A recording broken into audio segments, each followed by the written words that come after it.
I want to share just 3 of the more common misconceptions or misrepresentations of inquiry-based teaching and learning.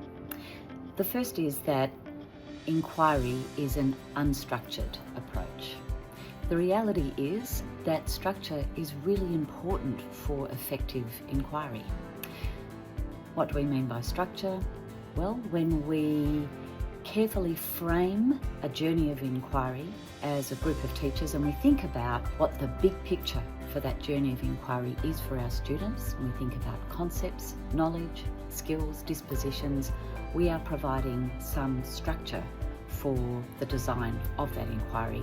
And structure is also really important in terms of the routines and the expectations and the rituals and predictable ways of working in our classrooms that mean that the flexibility, the creativity, the open-endedness of an inquiry-based approach is held well in the classroom.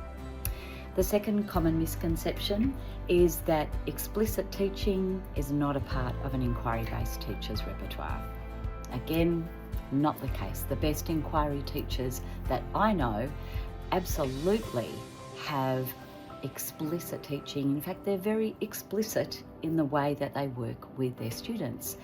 If we think about being explicit as having clarity and ensuring that children also have clarity about why they're doing what they're doing, we're highly explicit.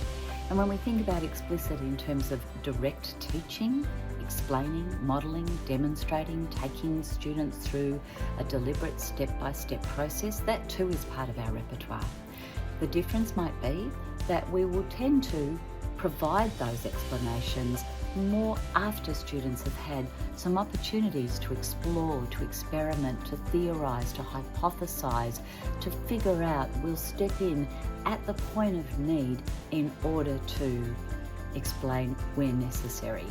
So explicit teaching is very much part of our repertoire. And the third common misconception is that if we have a curriculum and curriculum standards, then how could we possibly use an inquiry-based approach? Curriculum standards are absolutely part of our thinking and our design and our planning. We can use an inquiry-based approach to meet those standards as appropriate. It's not going to be right for all of them, but as I say, we have a broad repertoire.